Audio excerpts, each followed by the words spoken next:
It's time for business news with Richard Southern. And Richard, a stay-at-home order remains in place here in Ontario, and that's bad news for coffee shops.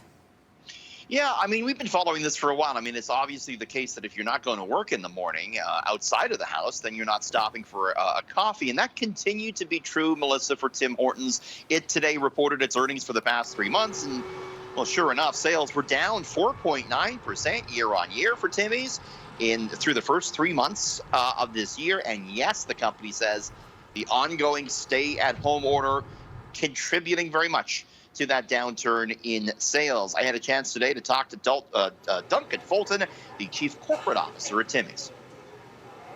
Now, the fact is, we're a business that heavily relies on mobility and people traveling to and from school and to and from work and stopping for your morning Tim's run, taking your morning coffee break. And that's not happening. That is the drag that's on the business right now. And otherwise, all of the underlying fundamentals of the business are performing really well. There's a big however here, okay? This company also, Restaurant Brands International, they're called. They also own, in addition to Tim Hortons, Burger King and Popeyes. And Melissa, sales at Burger King and Popeyes are doing very well. They actually reported better than expected earnings on a whole. And I asked him about that chicken sandwich at Popeyes that everyone's been going crazy for. And you know what he said? I'm going to quote him. He goes, quote, "We actually have some other exciting chicken innovation coming soon." He wouldn't elaborate, but there you go. Another chicken product coming from Popeyes, perhaps. The stock was up today, Melissa. I wonder what's in store for them later on. That sandwich was pretty good.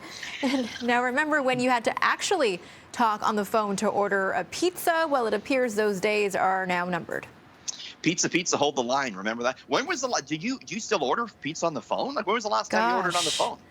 I don't know, like 2006? Like who does? Like, not in this recent time anyway, that I can remember. Yeah, I know, and it didn't really register for me until we heard today from the CEO of Domino's, and he said phone ordering at Domino's pretty much obsolete.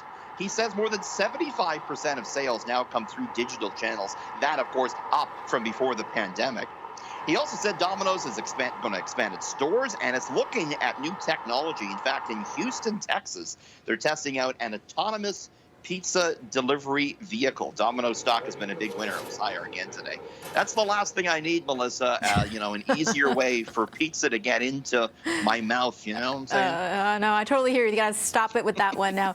The Canadian economy is slowly rebounding, and it's surely, despite the pandemic, it's still happening. It's been a slow but steady grind up from last spring, and we found out today that the economy did grow in the month of February and did so for the 7th straight month, I believe. Make that the 10th straight month, actually. GDP moving higher by 0.4% in the month, and they expect it to be up in March, but it might back off a bit in April with the renewed lockdown. So the economy's starting to hum a little bit. Meantime, the Canadian dollar has been on a tear. The loonie, red hot. It's been up for 7 straight days. It's above 81 cents this evening, and economists say it might kind of be in a sweet spot right now where it's not hurting companies too much. The issue is with all the e-commerce we're doing, if the exchange rate is better, we might tend to buy more from U.S. websites as opposed to Canadian ones.